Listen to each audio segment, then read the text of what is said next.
And welcome to episode 2 of Internet Fried Brains. We have a logo now! We do, and I It's love right over it. Sammy. It's You a- point it's a up. good If you point logo. up, you'll be pointing right at it. Kind of. Close, probably. Yeah. Wait until you. Oh, you're gonna wait until you see the video. You're gonna love it. Welcome to episode 2. We're your hosts. I'm Jason. I'm Sammy. And I'm Shane. On this show, we talk about gaming, news, tech, and all sorts of weird stuff that we're into. We write the agenda ourselves, and we would love to hear ideas from you as well. Feel free if there's a topic you'd like to hear more about, or if you just want to say thanks, or send us some corrections or hate mail, feel free to email us at podcast@jorts.tech. We got some corrections. Oh yeah, we've already been corrected. Please continue. It's the only way to keep us humble. Yeah. We're gonna. Yeah. Should we start by addressing let's address the corrections. Last We'll week, address the correction. yeah, last week we incorrectly stated only one correction was actually publicly sent in. We incorrectly stated the release date of the Xbox One as 2016. It was 2013. We're idiots and we could have looked that up. Please forgive us. We're dumb. Nobody corrected me on Boris Tetris, and therefore I will maintain this as a fact until we are I corrected. corrected you on Boris Tetris. Nobody outside the show corrected me Oh. on Boris Tetris. We So- don't count. We don't matter. To start the show, let's do a quick introductions and icebreaker question for the week. My name is Jason, also known as Jort online. I was born and raised near New York City, out in northern New Jersey. I currently write a tech blog at jorts.tech/posts, and I do all sorts of fun handyman IT projects on the side. Today's icebreaker question is: what is your favorite movie that your favorite movie that raises eyebrows when you bring it up, and defend it? Mine is Muppet Treasure Island. And Ooh, it that's needs no such defense. A good movie. Classic work of fiction. Done. Tim Curry. Done. The Muppets. You don't need to say anything else. That's it. Honestly, That's it. I'm a Jim Flawless movie. Henson stan. Like that man has my whole heart. Absolutely flawless movie. Tim No notes. Curry is just fantastic in general because, like, Because Tim I mean- Curry. because Tim Curry. I mean, Yeah. think about this. One of the things he has done was Command and Conquer Red Alert, where he is going to avoid capitalism by going to the one place that it hasn't touched yet. He made me Thanks. feel all sorts of confused ways in Fern Gully when he plays the bad guy, and You just know- makes me like, why am I? Oof, like child me was confused. I've also heard that one of his favorite things when he's meeting fans is to have someone say, "Oh, I love you from literally anything other than Rocky Horror." Yeah, I He mean, is you actually can tired of the whole Rocky Horror you Association. can tell a lot about a person by who they like associate Tim Curry with. Oh, Like, yeah. what film do they Right. immediately think of when they Is think it of him? Now Scary you know Movie? what kind of person they are. Is it Rocky Horror? Is it Muppet it- Treasure Island? Is it Nigel Thornberry? Is it Hunt for Red October? Is it Hunt for Red October? And there's just so There's- many beautiful You really options. like boats.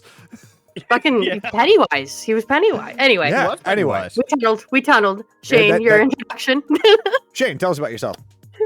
Hi, I'm Shane. I play too many video games and fly planes. And I'm from that cold place. What's in the middle of the country? Where The great up cheese north is. almost. Yeah, where the cheese is. Fuck the We're Cowboys. like the little cousins of the great up north. I'm still in mourning. That's fine. You can be in mourning. That was a fucking blowout. Three It things was- in it was life are rough, bud. guaranteed: death, taxes. The Cowboys will be knocked out in round 1 of the playoffs. What is your eyebrow raising movie? So, for those of you who don't know me, this one might raise eyebrows. It's a German movie about a U-boat crew called Das Boot. For anybody who Das knows me, they go, and? When we sell merch, I'm Shane and I like boats is going to be a shirt. Oh, that's a good one. And planes. Or just And a sticker. planes. Yeah. But no, my actual one that I like, the first one that popped into mind was Doom. The one with The Rock, not the shitty Doom Annihilation. That movie is an actual abomination against God and should be burned. So you heard the term raise his eyebrows and just think of The Rock. Heard. Yep.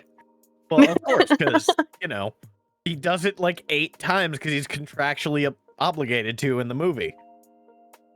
You got to work on your raising eyebrows there. I know. It's real bad. My eyebrows are too pale. Oh, you see, I have some great makeup. Anyway, Sammy, my tell name's us about Sammy. yourself. I also go by Cyber Dizzy or Dizzy. From Wisconsin. I am also an avid gamer, but I dabble in a lot of the other nerdy things as well. My favorite movie, hands down, is The Dark Crystal, which is another Jim Henson one that many people have told me gave them nightmares as a child.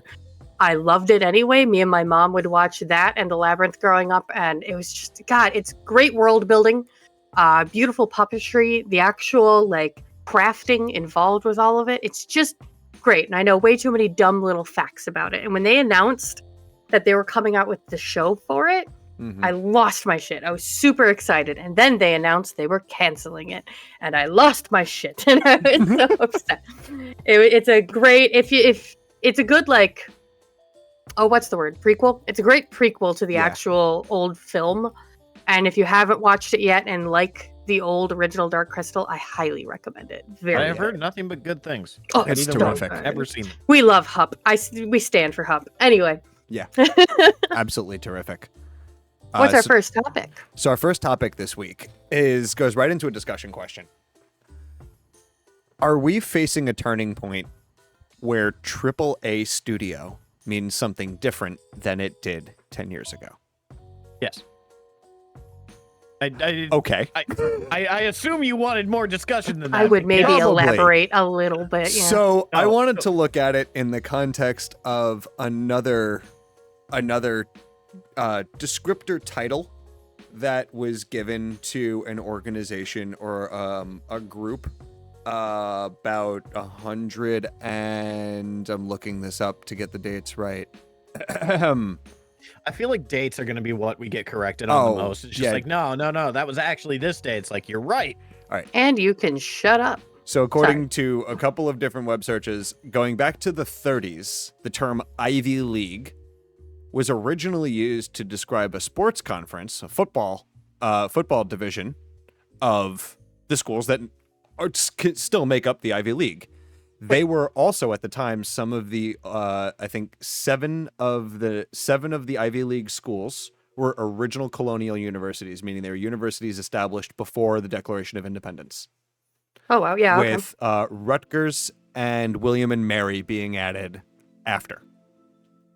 So like Harvard, Stanford, all that was Harvard, Brown University was so here's going earliest to newest. Harvard University founded as New College in 1636. Yale University founded as Collegiate School in 1701. Princeton founded in 1740s. Oh, Oxford was founded in 800. You know that, right? Oh, yeah. Yeah. Oxford is one of the oldest institutions on the planet. We discovered algebra. Oxford existed when we conquered the part of the Middle East that knew about math. When we conquered math. Oh my God. Okay, so one of the spoils of the Crusades was it a lot of algebra and stuff Chinese initially? It's going to get dark real fast. One of the spoils of the Crusades was mathematicians. Oh, that's yes. Yeah. War trophies. Yeah. Is math. We're not smart, so we're gonna take your smarts. Exactly. You're gonna teach.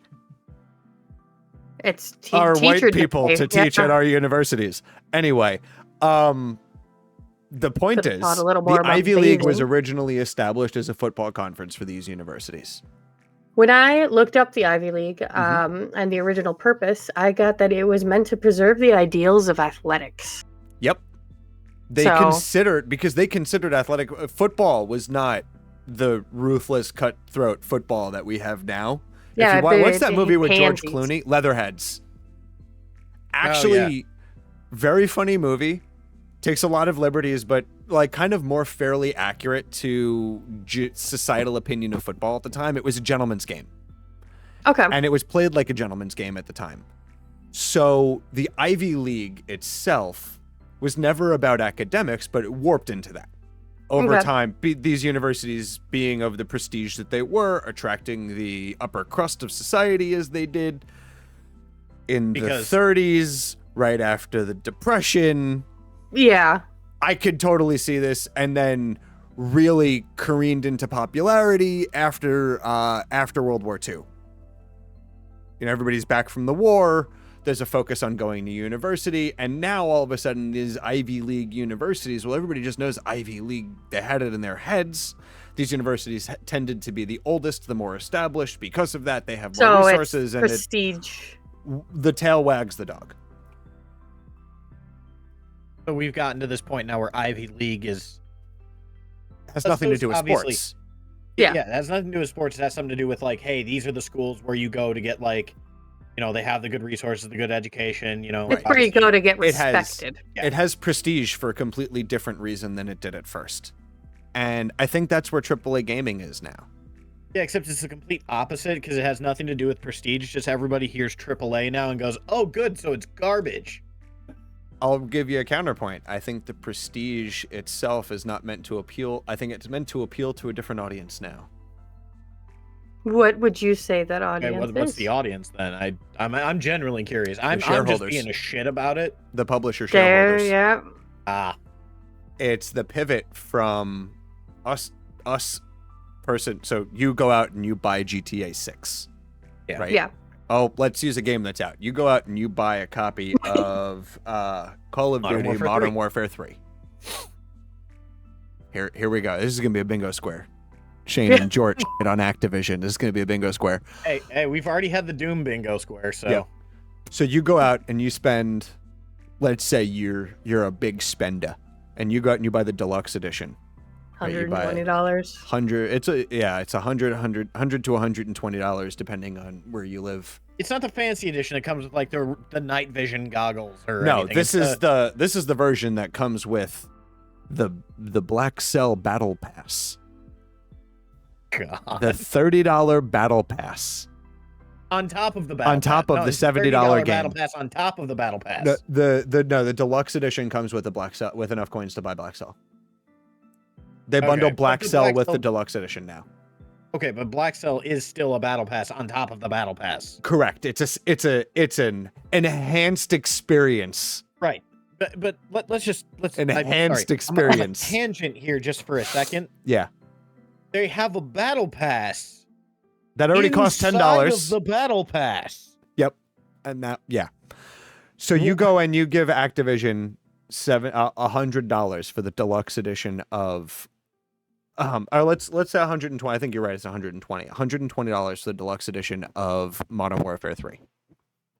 And what you get are a constant while you're playing that game, aside from buggy live service rushed development related issues and game breaking bugs, like the at the time of recording, accessing a loadout crate in the Warzone Battle Royale game mode, which is the free-to-play game mode and the game mode that they in theory are attracting the most revenue to the game through the player base of Battle Royales. They statistically spend the most money on in-game purchases. If you access a core mechanic of that game, a loadout crate, the game breaks reliably and repeatably. Activision is aware of this. They've been aware of this for 3 days. The problem persists. Yeah. Yeah. Now, if you go and you buy Larian Studios' deluxe edition of Baldur's Gate 3 for $120, know what you get? A beautiful game. You get a beautiful $70 game, a physical copy, a physical canvas map of the in-game world, I think a sticker set, and a couple of other just neat little swag items. Physical soundtrack. Oh, a physical soundtrack, a digital copy of that soundtrack, and digital copies of character sheets for official, That's cool. officially recognized character sheets for all of the Origin characters at level 1. Ooh, Oh, yeah. Yeah, that's fun. I can show you guys those later. It's Yes. very, very cool. Oh, and in the game, you get a free backpack worth of stuff for your character that you can use. You mean in there's the game. incentive to buy the deluxe edition? And inside that backpack, you get a couple of useful items, some neat potions that are not game breaking, but are like really nice to have, especially if you're going to do an honor mode run. Oh, Having a God. potion of Hill Giant strength right out of the gate, or the helmet that lets you cast Disguise Self at will right out of the gate is fantastic. But you know what else you get? You get 2 extra songs you can play if you're a bard or you have the performer feat. One of which is the theme music to Divinity Original Sin 2, which is beautiful. It's called The Divinity and Sin is the name of the title. Oh, I like that. And you get mundane, just nice little flavor items for your characters to use. You get a cape that you can wear, you get a pirate hat, you get a fancy looking dagger and a flute. And every one of those is a reference and callback to a character, a companion character from Divinity 2. I am a sucker for any games. Like I am known to get deluxe editions specifically if I get physical items. Right. That's what I love. I'm still also obviously my Steam library is sadly large. With a lot of We've games all that been I there. haven't touched. Yeah, I mean, it's on sale. But I am still let of he in the chat type- who has played 100% of his Steam library throw the first stone. If you have played, no, because if somebody's played 100% of their Steam library, it's like, I only own the one game. Right. Yeah, I played you Counter have a Strike. few hundred, yeah. But like I've always been like a physical copy person. I do a lot of audiobooks. I still buy the physical copy of the audiobook because I want to put it on my shelf. Like I like having something to display. I have multiple shelves full of different video games, movies, things like that. I love having the physical thing. Yeah. And I think Hold on that's to where a that lot for of this topic gets 2. lost. I think we should revisit that when we get into topic 2. Yeah, the physical, I did the physical actually. thing I saw collection. that with Guillermo Yeah. del Toro. Yeah, I read all about it. So But here- pivot question. Oh, go ahead, Shane, and then pivot question. I was going to say, looking at that, comparing Baldur's Gate, which I would say is still a AAA quality game by our definition of AAA, which was supposed That's to be perfect. That's the pivot question I was going to go into. is what is the old definition of AAA? Mm-hmm. Yeah, What did so the AAA old used to mean? AAA used to mean like this is the game that has the high budget, Mm-hmm. like that's gonna have the best money poured into it, the best mechanics. Just be a quality game. It should be a quality product made by like a huge team of people. Mm-hmm. Which It's if you supposed to look- be the NASA equivalent of game software. right. Because I mean, you look at old games. I'm gonna use GTA 5 as an example. Great example. GTA 5 is AAA. Yep. It is a quality GTA 5 or anything that Rockstar makes. Yeah, Rockstar's great. I'm hopeful. GTA 6. Right. I think if they play their cards right, Rockstar could Now, mind change you, history again.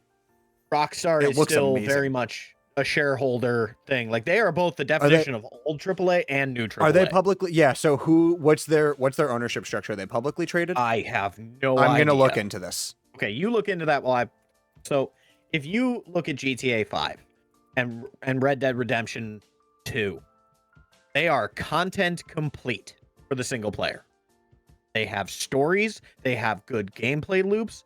If you just want to play that game as a single player experience, it is wonderful mechanics, wonderful story, great characters. You can tell a lot of effort went into it. And yeah, they still have bugs, but it's a good game. And I think cannot bugs stress this are enough. something that mean the game is bad. Bugs are going to be inevitable.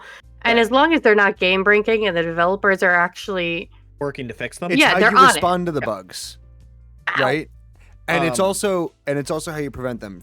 So to correct myself, Rockstar is owned by Take-Two Interactive Software, stock ticker TTWO. Which Take-Two is publicly traded. Yes, they are publicly traded. So Rockstar potentially suffers from the same concerns that Microsoft-owned publishers suffer. Here's the thing. Suffer from. Rockstar's single player doesn't.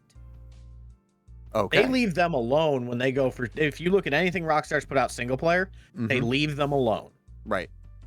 Like, yeah, they still kind of throw in like the, hey, by the way, did you know GTA Online exists? Right. But you're not going to get advertisements all the time.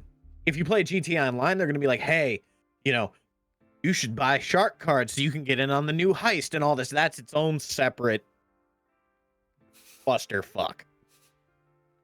But when you compare that to a game like Call of Duty, where you can't even get to the campaign without getting the, you want to buy the battle pass? Why aren't you playing the multiplayer? You want to spend money on this game, right? The campaign sucks. You don't want to play this. And then to get to the campaign, you have to launch a game launcher disguised as a game, then go down and select the campaign, which closes that application completely and calls a new application, which is already installed on your computer and cannot be launched independently. God, Right. that's so fucking. And I will also say the other thing with AAA is those were the games you always heard about. When you hear, when it used to be, when you heard AAA game, your expectation was this is gonna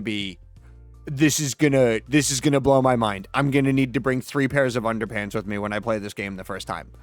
Now when I hear AAA FPS, right? Let's look at the AAA first person shooter experience. You know what I hear?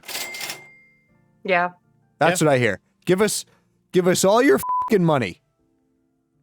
There is nothing worse than in-game purchases and transactions. I understand things like skins. It's one thing to have them, but it's another thing to have them and push them. And ship a functionally broken title. Because the games that we're complaining the most about are not all. Have any of us bitched about Fortnite? Oh, I was actually just about to bring that up. Yeah. So I was just about to say. Shop prices are the same. Yeah, Fortnite does the same thing, but they have good content, good gameplay.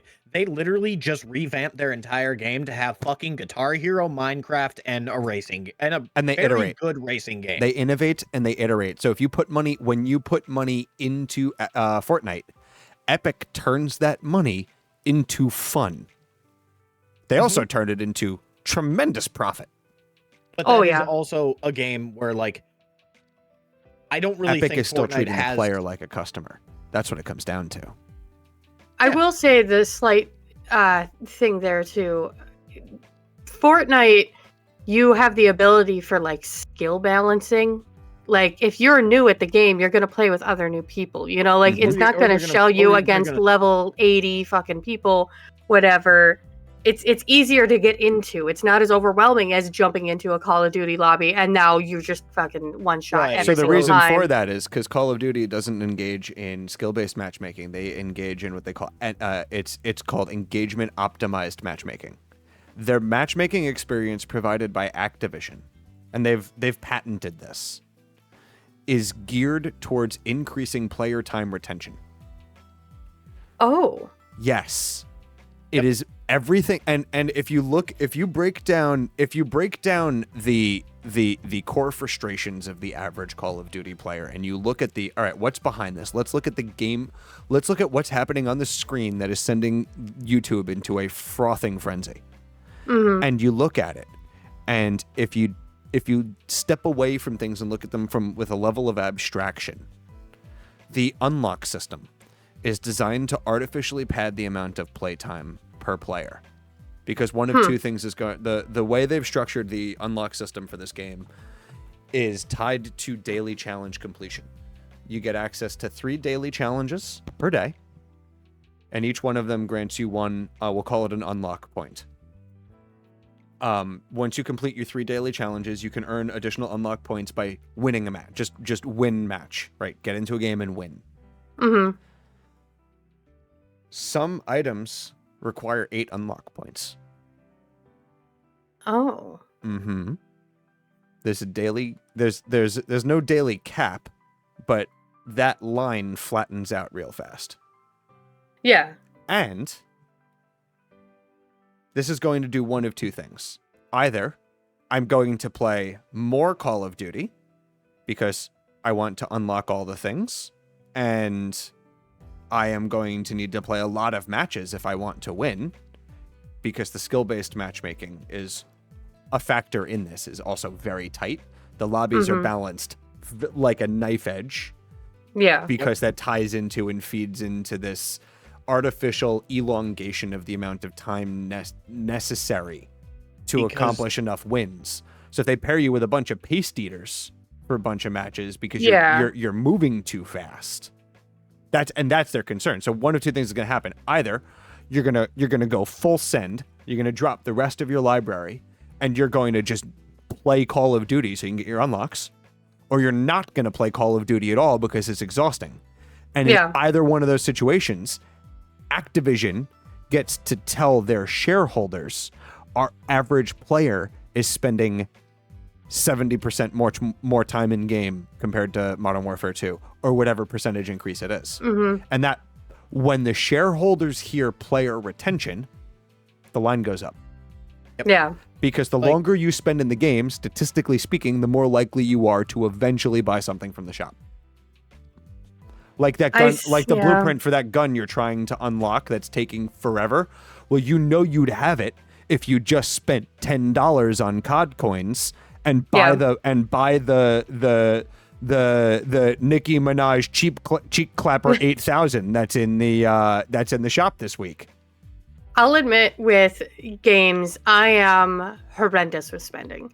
I am a sucker for it, like those stupid fucking idle games and stuff like that, where, you know, throw $5 in it to get whatever diamonds so you can just unlock this thing. Or like my go-to mobile game, I love escape room style games, like point and click kinds of things. My struggle is like, you know, you've been playing it for a while, you're stuck on something, you can't figure it out. Well, you can buy a hint, you can buy a bunch of hints if you want, and then you know, it's only $5 here, $10 there. I subscribe to like comic things as well. I put a lot of money into game and media things at this point, and it's my fault. I'm the sucker. They got me. Like, well, it's not even that. I'll even go so far as for like mobile games and stuff like that. Like, yes, that's what they're trying to do, and they artificially pad the diff. Like, I play a lot of Warhammer Tacticus, and I'm reaching a point now where like you can get fairly far in that game without ever needing to spend money before the grind hits. Because that's the other thing. Half the time in some of these games, they want you to avoid the grind. Yeah, they're basically telling you, it's like, yeah, no, Jimmy, you can definitely get it without spending a dime, but like you're gonna have to play a lot. In all of these games now, a part of the tutorial is they give you, you know, what, 10 diamonds or whatever it is, and show you how to spend it, and then show you how much easier the game was now that you did that. Now that so you've gotten that. Part of the tutorial is here, spend money on this. Like, where they're trying, that's what the goal is, and they're doing it well. Like, it works. It's clearly working. But obviously that's mobile gaming. Like, that's mobile gaming, but I think that's where like a lot of things like Call of Duty and things like that, that's where they're branching to. That's the whole thing. It's all just going to be a cash grab. Well, because that's the thing. Call of Duty had, what was that, 2 Warzones ago? Like in Warzone 2, they had the fucking skin that like turned black when you weren't moving. Oh God. Or whatever. That basically was it was a cheat code. It was basically, hey, guess what? You win.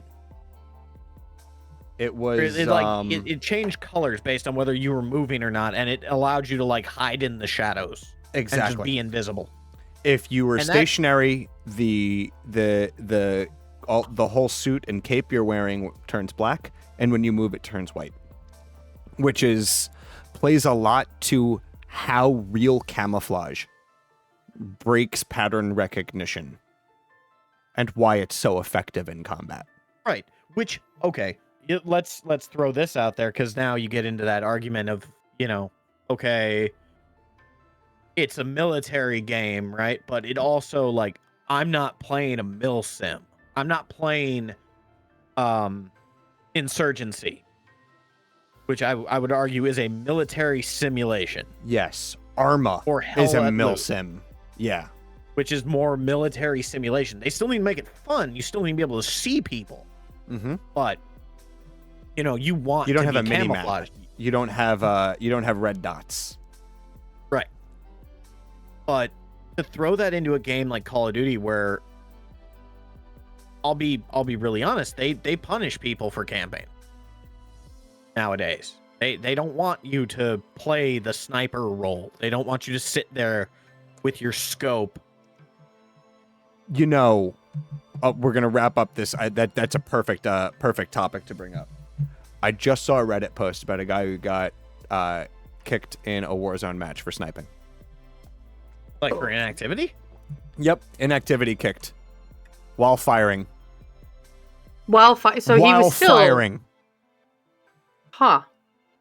I understand the peeve with sniping and I'll admit I don't play FPS often, but when I do, I am absolutely the bitch that camps. Like, it's just, I'm scared. I don't want to go run around because then I'm going to get shot. But he was on That's the top thing, of a then you building downtown, landed early, held the position, kicked for inactivity. If you do that shit though, like if you play like that in a normal match, you'll hear the people going, "You're a fucking camper." It's like, that's how a sniper rifle works, you ADHD gremlin. I mean, it's part of the game, but apparently not anymore. No, it's not. If that's what it sounds like. They want you to quick scope and all that, but I could rant about this for We'll come back to that days. another time. Transition topic. Let's talk about a AAA studio now, Ubisoft. Right? Is Ubisoft a studio or a publisher? I would consider them a publisher at this point. Because I think they own a few studios underneath them now. Like they have they all are developed by like Ubisoft Montreal is the developer with the overarching thing being Ubisoft. Yeah, I treat them like Epic, like they're a publisher and a platform. Yeah. Yeah. But let's talk about what the Ubisoft executives were in an interview with I think it was Games Industry. Yeah, gamesindustry.biz. And I'm going to give the full context for the quote because this quote is being blown out of proportions online. Very spicy take. I watched Asmongold's video on this. I disagree with Zach. I disagree with you on this one. I think you have an interesting take, but I think you might be a little bit wrong on this. If this, I would just read the whole quote. So here's the whole quote because he read this and I really appreciate him doing that. So the question. Let me pull up the interview. Here we go. The question remains on the potential of the subscription model in games. Tremblay says that there is, Tremblay being the representative of Ubisoft who we're talking about today. There is tremendous opportunity for growth, but what is it going to take for subscription to step up and become a more significant proportion of the industry?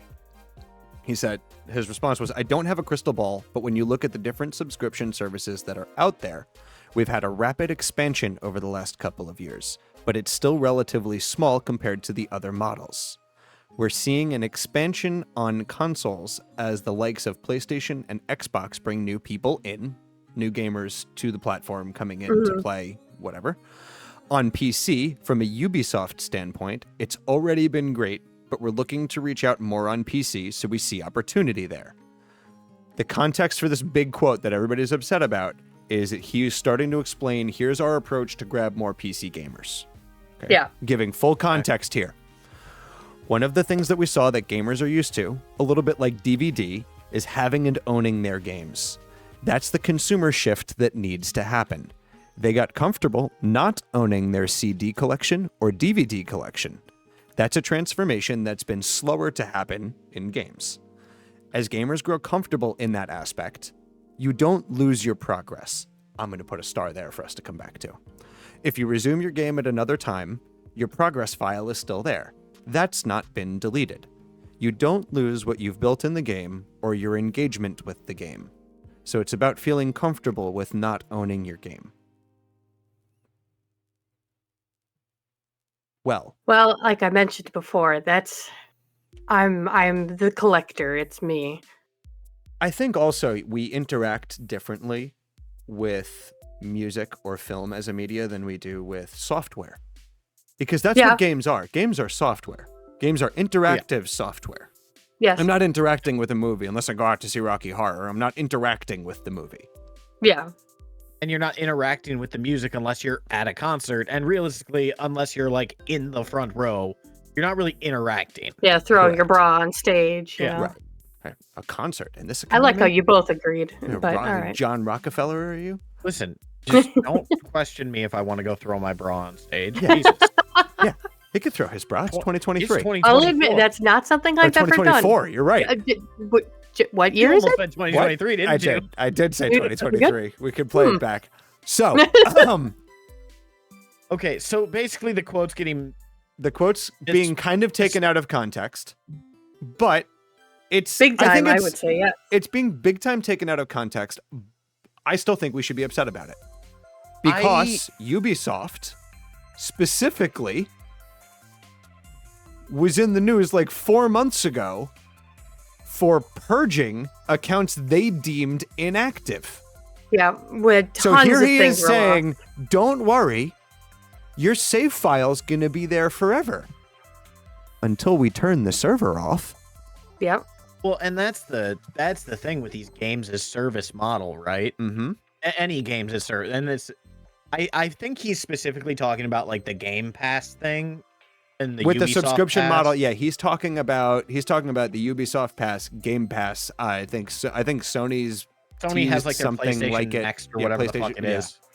I wouldn't know. I don't have a PlayStation. I have one and I don't pay for it, so Mine's a Hulu machine at this point. I Hate have mail mine for Ratchet and podcast at Clank. george.tech. Yeah, go ahead. But, okay, So, he's obviously talking about like the Game Pass model and everything, yeah, the Netflix And- approach to games. right? Which I think it's a problem because now, especially with games like Destiny Mm-hmm. and Grand Theft Auto and any live service type game, Mm-hmm. if they decide to shut down the servers for that game, it doesn't matter if they're not going to delete your progress. The server's gone. What the hell's the point? Exactly. If that CEO, if it turns out that CEO is caught on video in, I don't know, face, right? And the whole Yeah. company goes under. Well, sorry, bud. I know you really enjoyed playing Grand Theft Auto 6, but turns out everybody at Rockstar were sacrificing babies in their executive offices, and now the company doesn't exist, and we can't keep the servers on, and I don't give a if you haven't finished the game. It doesn't exist Smaller- anymore. Because nobody... Disclaimer: Yeah. we have nothing We to have- support that Rockstar does that. Yes, that is correct. Please don't come after That's us. not even alleged. Smaller We're not even putting an example. allegedly around that. That doesn't happen. Yeah. As far as we know. But if some massive if any external factor shuts down that studio, there's no existing. An example of it would be Prop Night. Prop Night just announced that they were shutting down all of their servers, and people are upset because there are, DLCs and things that you could buy in game and stuff like that. Mhm. So these people put, more money into it, and I think they're getting shut down relatively soon. I know it's in January. I'd So- wager part of the community is interested in hosting in taking over the burden of hosting it, and sure. it happens a lot in these scenarios where even a lot of community members, those with means or those who have the passion and the means, will reach out sometimes to the studio and say, "We'll host it. I understand if you're no longer interested or capable, but I will." Yeah, Prop Night's not Send even us in the the source actual code. Steam store anymore. You want to know why? There's Prop no Night's not in means the to actual enforce Steam? that. No, there isn't. You're right. And a lot of companies won't give their communities Mhm. that ability. Oh, They yeah. have to like engineer it themselves, and then even then, sometimes they get like, "Hey, DMCA. you can't do this." Oh, Nintendo hates it when people reverse engineer stuff that they won't let them use. Yeah, but It's Nintendo- next week, January 22nd. yeah, Sorry. So Yeah. here's the thing about Prop Night. Yeah. The company that makes Prop Night is the same bastards who were in charge of the day before. Yeah. Yep. So they went under because they stopped supporting Prop Night in the Well, first 'cause place. The day And before they- is a rug. Well, yeah, Because the the Prop whole Night game was is a an rug actual pull. game. Ooh, if you go through the reviews right now, I just scrolled all the way down. So the first Whoa. review on it, Yeah. everybody's turned them to not recommended. Mhm. The first one is servers will be off January 22nd. Disappointment, but it was expected due to that day before's fiasco. Yeah. The second one also is saying how the company closed its operations because they're dirty and other things like that. And yeah, I Never am a before little. in Steam history have they automatically refunded everybody who purchased a title Yeah, a lot of people are upset they're not getting any form of refund either. for Prop Night. Yeah. Yeah. And they're not alone. Earlier this year, reported December or late last year, December 4th, 2023, Sony purchased content out of people's libraries on their PSN accounts. So Sony reached the end of a licensing agreement with the Discovery Channel to host Mythbusters and a whole bunch of other Discovery Channel shows that they had sold, doing big air quotes for those of you radio listeners out there, they had sold those shows to their users. Due to an inability for them and Discovery, I think whoever owns Discovery, maybe HBO, parent company, inability to reach agreements for licensing, Sony is pulling that content from those people's libraries with no refund. And they're pointing those users to the terms of service for PSN that indicate that you are purchasing a license to view this content. You are not purchasing which could be this revoked content. at any time. Exactly. Yeah. So it all comes down to you'll own nothing and you'll like it. Where do you guys stand on? Would you prefer then to continue buying physical copies of everything? Are you going to start doing that again? I think the physical copy, digital copy argument is less a part of this than the buy it once model versus the battle pass model. The upfront revenue plus DLC revenue, or the ongoing revenue model, as Hasbro called it. I definitely agree, but I feel like that's the direction isn't going to change. I really feel like this is just where things are at this point. Sven Vinicki disagrees with you. Really? Yes. So Sven Vinicki, CEO of Larian Studios, bingo card. Oh, yeah. I screenshotted his tweet. Whatever the future of games looks like, content will always be king. But it's going to be a lot harder to get good content if subscription becomes the dominant model and a select group gets to decide what goes to market and what not. Direct from developer to players is the way. And it comes down to the point that I was making. The customer, who treats the person holding the controller or the person at the keyboard like a customer. Activision is treating their shareholders like customers, and they're providing a great value to those shareholders. They're providing an ongoing a lot of other companies money view us as pinata. just numbers. Correct. It's a money pinata.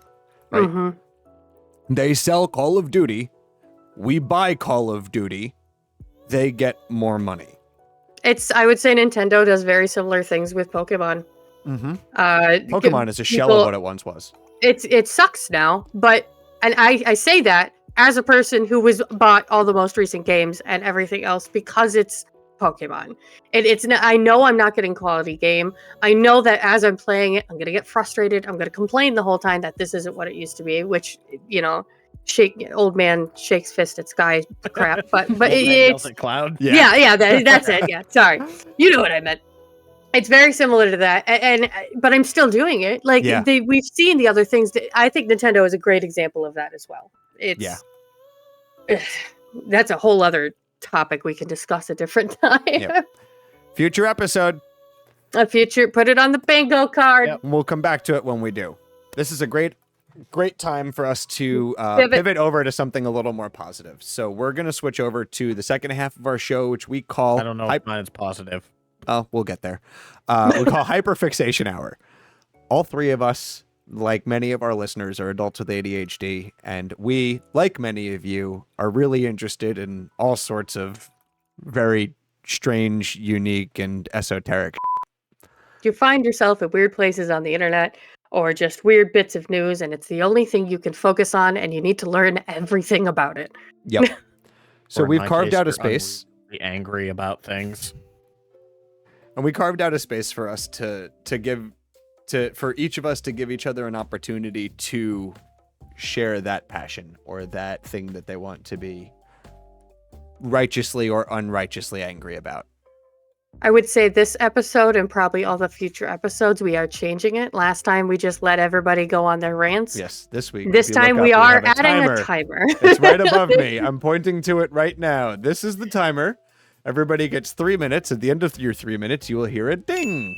When you hear the ding, shut the fuck up. We're moving on. We're moving it's on. over. Or the show is going to be 2 hours long again. So, We're sorry about that. We are going to be aiming for about 45 minutes this time. correct. While we were on these rants, what you don't see was me messaging them on Discord going, boys, wrap it up. Shut Wrap it up. We're over Wrap this it now. up. Move on.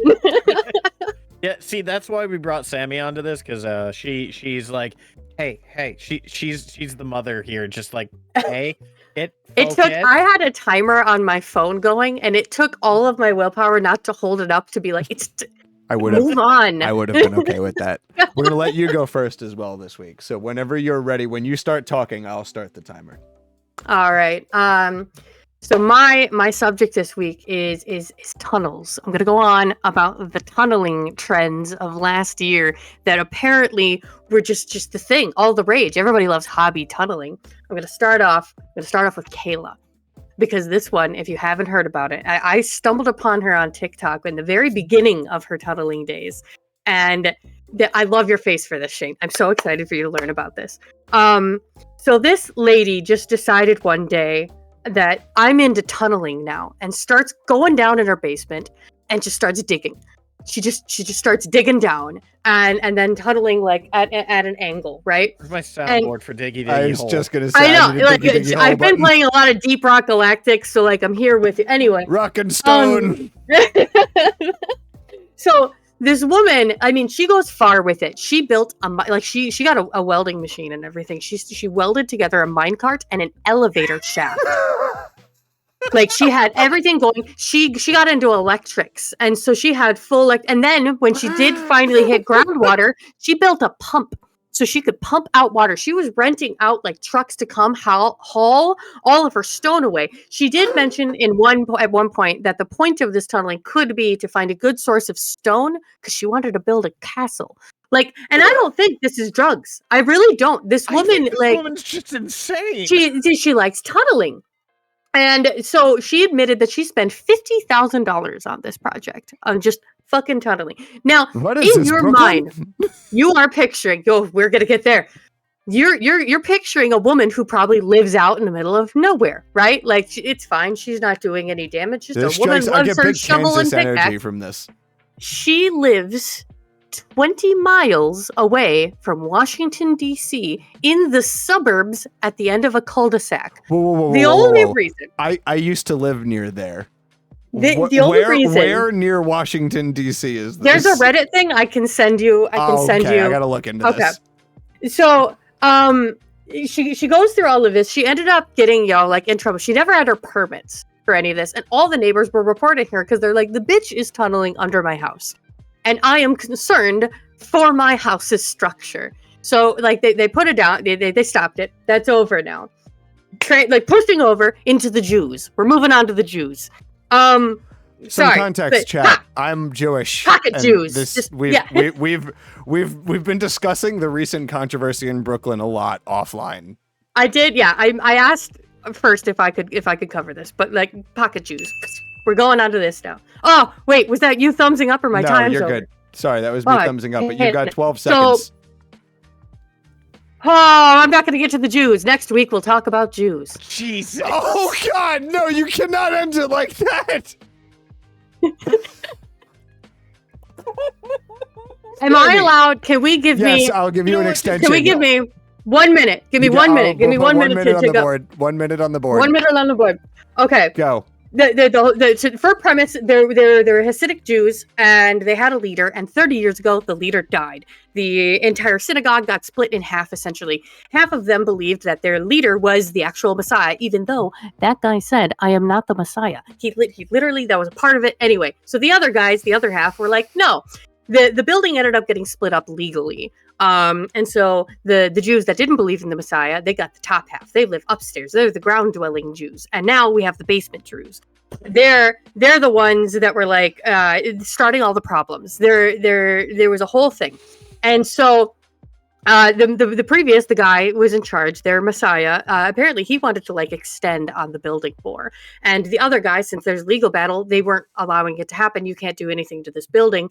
They decided, well, we're in the basement. How are they going to know? So they started tunneling. Right? They're going off, and they ended up getting caught at some point because people started reporting eventually the construction sounds. It wasn't reported for a while because you just hear construction sounds all the time. You're not going to always report that. But there was a guy who had been making tweets for like months. And like months ago, he posted like, I hear Jews underneath my floor, but I am on the bottom floor and don't have a basement. There's Yiddish. I don't know what's going on. Yeah, it turns out that guy was oh no, we hate him. Yeah, it turns out he was a parody account. Yeah, he's I think a Groiper. He's a Nazi. We hate him. He's scum. But like, still, also it turns out he doesn't even live in New York. So, but still, months ago, he's turning that into a thing now, saying that all Jews tunnel, and you have to pay attention to it's terrible, and we hate him, and we don't love him. Yeah, but we could talk about we can give you the full context as well. If you're from New York, hearing about illegal construction in New York is fairly common, and hearing about shenaniganry in the construction industry in New York is a 100-year-old well enjoyed pastime by all.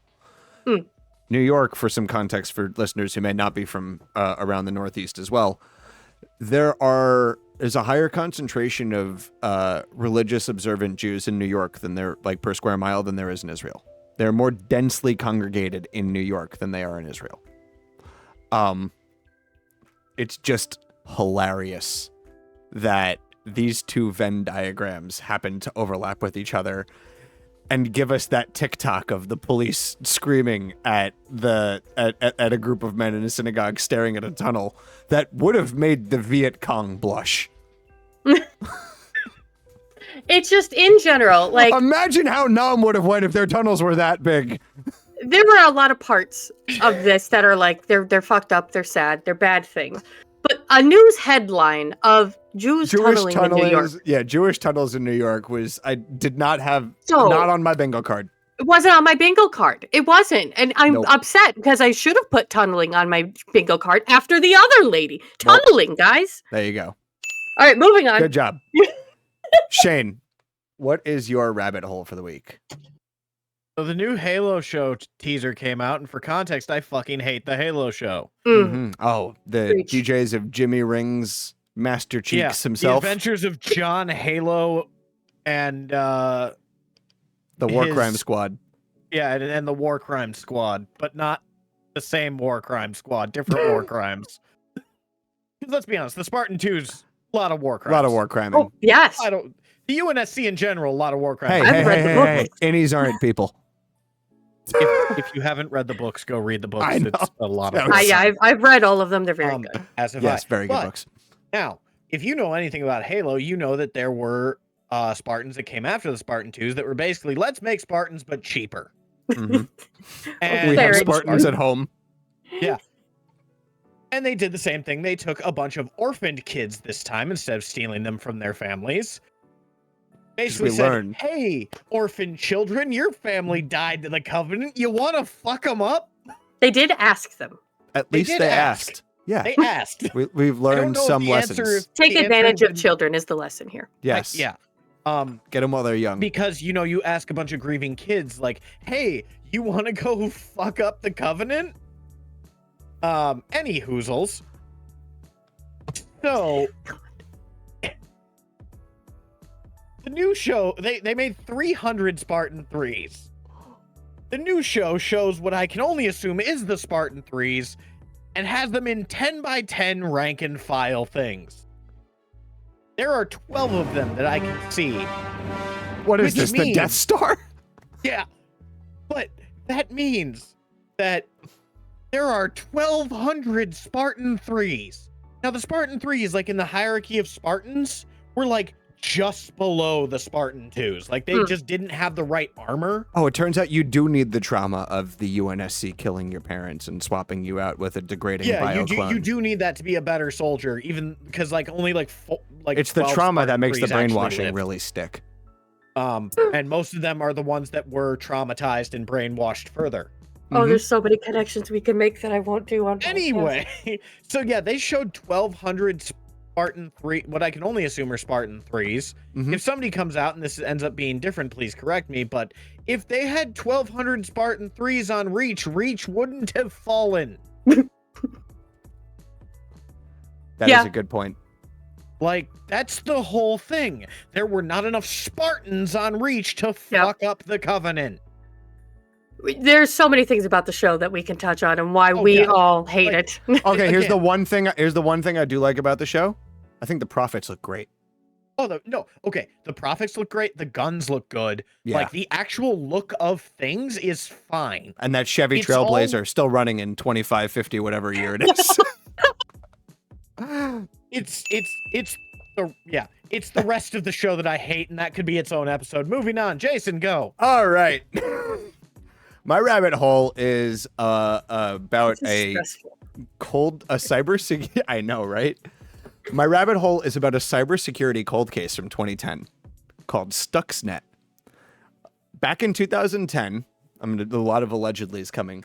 Allegedly, the CIA and Mossad allegedly infiltrated an Iranian nuclear facility and allegedly implanted a worm that allegedly actually caused irreparable physical damage to sensitive equipment, bringing the entire nuclear facility to a grinding halt. The facility was deemed to be the cybersecurity equivalent of Fort Knox. It was completely air-gapped, disconnected from the internet entirely. Everything was handled on an internal network. Everything was screened. The project was being run by the Iranian government. And for 13 years, 14 years, nobody's known how it's actually been pulled off. A lot of things are classified. Nobody's come forward because, it's how you get accidentally. It's how you accidentally fall out of safety glass. That's how you get deleted. Right. You accidentally fall through safety glass. And so one of the big going theories was that it was a rogue USB stick. Someone left a USB in the parking lot or in some, reverse pickpocketed into someone's pants or whatever, and the worm was infiltrated via a rogue USB. Recently, reporting has come out to indicate that allegedly the CIA and Mossad allegedly contacted a Dutch cybersecurity company and recruited a man with the perfect background for this.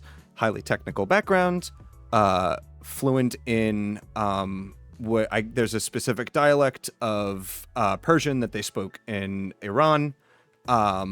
His wife was related to a senior minister.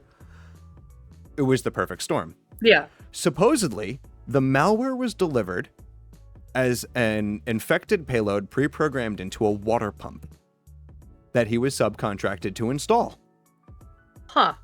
Because everything in a nuclear facility, like in a lot power plants, a lot of even just manufacturing, it's all connected. The Ethernet physical standard is capable of carrying all sorts of data. Data is data, right? It's just ones and zeros. So all of these things, these pressure sensors, they all talk to each other over a very secure but internal network, which is only secure if the bug stays outside of it. Once the bug is in it, the bug is in it. Unfortunately, no one can corroborate this story because the man who supposedly pulled this off mysteriously died in a motorcycle accident 2 weeks following the attack in the United Arab Emirates. Lovely. Yeah, it sounds about... I'm scared that you mentioned it here. Well, no, he died in 2010. Yeah, and I'm going to die in 2024 now. Thanks. You're welcome. Well, look, scientifically speaking, it's going to happen sometime. The timing. Oh my god. That was perfect. Oh man. I would say that's a good week. I think so.